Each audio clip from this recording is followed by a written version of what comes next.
Hi everyone, this is Mr. Moran, Jose Moran, or Council Member Moran, for those of you that don't know me. This video is specifically for the residents of the city of Livingston, and today is August 21st, 4:03 p.m. in the afternoon. And so previously I had made a short video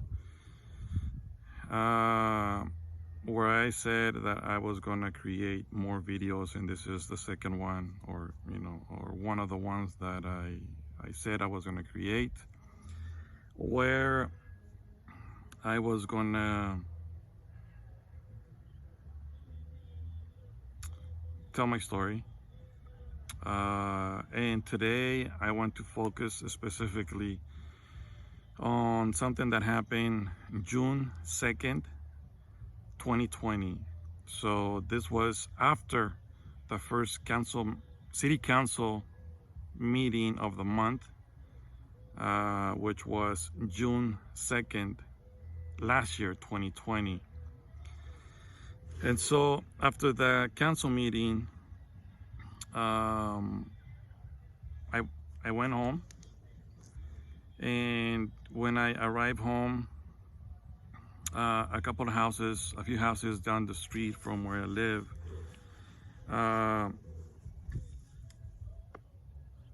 there were a couple of people. There were actually three people, two people that were visiting my neighbor, which lives just a few houses down the street.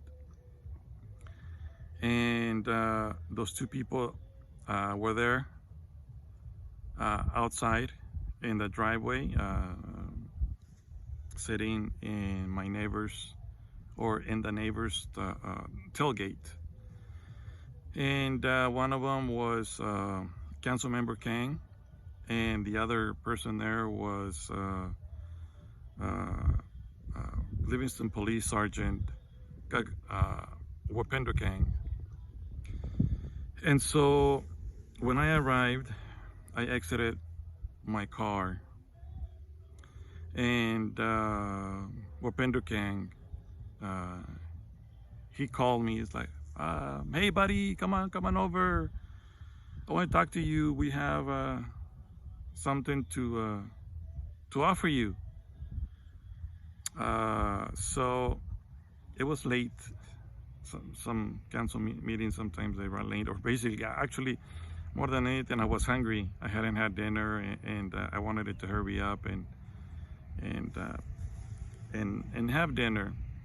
But out of respect, and I didn't wanted anyone to think bad, and like I wasn't paying attention or anything like that. So I came over to where the three individuals were hanging out.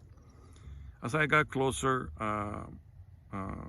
one of them was sitting on the tailgate of the neighbor's truck. Sergeant Wapinder Kang was sitting in the tailgate. Nearby on one side was Council Member Gagandeep Kang, his brother, and on the other side, the neighbor. As I approached them, I noticed like a 12-pack. They were drinking beer, and Wapinder offered me if I wanted to have a drink. I said no. I respectfully declined. It's like, no thanks, I still gotta have dinner. And so in the process, there was some very small conversation, and after a short brief conversation about, hey, what do you thought about the meeting and this and that, and it's crazy how things are going, blah blah blah. Right after that, Sergeant Wapinder Kang proceeds to say what to me was an offer. And he said, "So we have a proposal for you." And I'm like, okay. And it's like, well, we want you to be part of our team. And at first I thought, I was like, well, just kind of joking around. I was like, are we playing soccer or baseball or softball or something like that, And so he proceeds to say, well, the elections are coming up, and we're working on our team, and we have so and so that are going to run for council, and so and so. There was two other names that were mentioned that were going to run for council, and we already have Mr. Garcia, or he didn't call him Mr. Garcia, but we already have Raul in the council, and my brother, referring to Gagandeep in the council. So then that would be four people in the council, so that way we can have majority.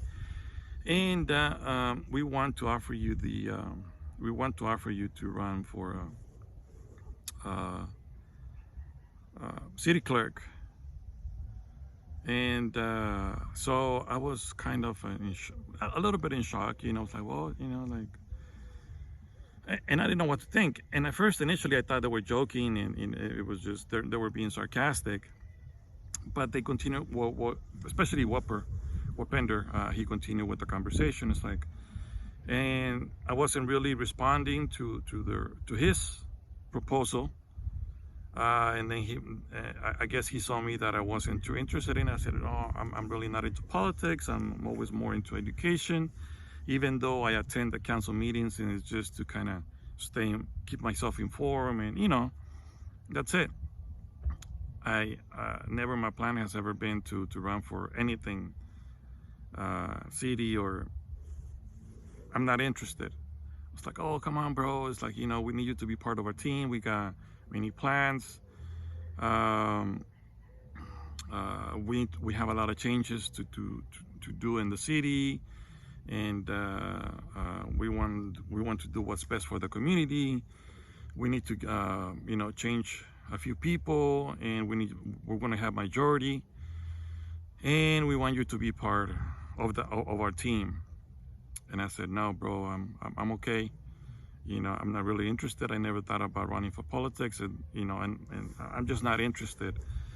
So I would try to find ways to, like, well, kind of like stop the conversation or switch the conversation, and then I would switch it and talk about something different, and then they would bring it back, and Wapinder would say, well, it's like, bro, you don't have to worry about anything. You don't have to do anything. We can do all the canvassing. We can do all the voting for you. We can do all the marketing. We can do all the. We can do everything. We just need you to sign, and run for city clerk. Actually, we already have 1,200 votes. And I'm like, what are you talking about? 1,200 votes, I was like, well, it's okay, bro. You don't have to do nothing, like I said, it's like we have everything already. We have 1,200 votes. Actually, we collect the votes. And actually, all we do, once we collect them, we put them on our counter, on our kitchen counter, and they're already signed by the people. And all we do is just we fill in the blanks, and we'll vote for you. And I'm like, and that's when I was in shock. And that's when I realized that some of the things that I had been hearing about, that were around, some of the rumors around town for years, was that people were harvesting votes and stuff like that, which means collecting votes and doing exactly this, voting for whomever they want to vote, and fill in the blank, and then just send it in. And I said, no, I'm not interested. I'm not interested in politics. I never run for politics. I never even thought about running for politics, for the city. And my focus is in education, and I'm sorry, no, I'm not interested. And so, just, I didn't want to just leave right away and kind of make them feel uncomfortable or, be awkward. So, we left it at that. And in the same conversation, or at the same time, kind of kept on insisting, like, come on, bro, just, we'll do everything for you. We got you covered, we just want you to be part of our team. At the same time, while I was there and right before I left, and part of the conversation, I tried to switch the conversation into something else, and part of that was like, well,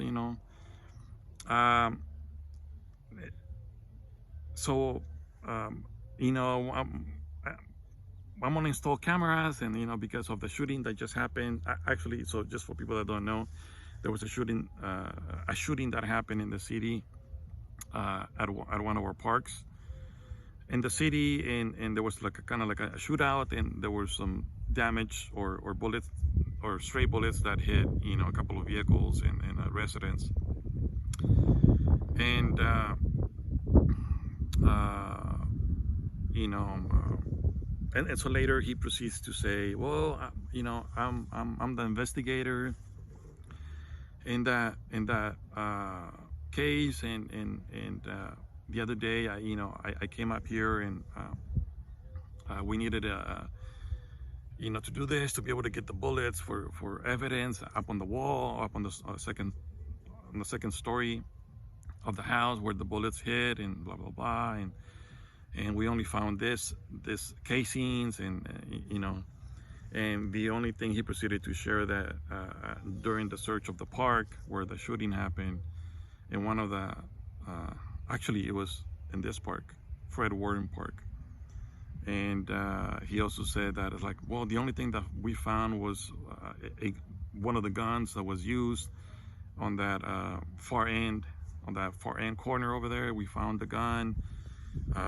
Later we found one of the vehicles that they used,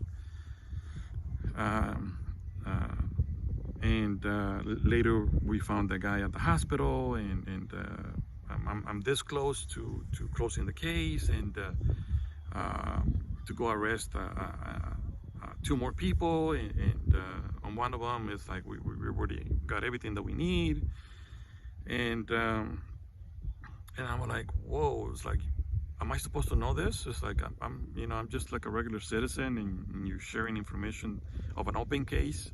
And it's like, no, bro, this and that, but so he wasn't getting it. I don't know if he wasn't getting it because he didn't get it, or he didn't know that he was not supposed to be sharing information about an open police case, or because he was drinking alcohol, and then later in the same conversation, he later shared that I was like, okay, I'm just trying to figure out what's going on, and then later he also shared information about how he came back. Well, he said, well, it's like, well, and the following day I came back to do another walkthrough, and I found the following day I found this bag of drugs in one of the bushes. And that was it, and I'm like, okay, I didn't think nothing of it. I was I was in shock that he was sharing information, of an open case, and him being I guess the lead investigator, or that's what I understood. And so after a while, I'm just there, and I just said, you know what, I have to go. I gotta go have dinner. I'm late and I'm hungry, and I'll see you guys later. So after that, I just left, and so I just did. Yeah, I just left, and so I was in shock. I was in shock of everything that had happened. I couldn't believe that a Livingston police sergeant not only was sharing information about an open case, but also that he, along with his brother, Council Member Gagandeep Kang, were offering me a position as city clerk if I became part of their team, and that they would make sure that those 1,200 votes that they talked about voted for me as city clerk. And that was June 2nd, 2020.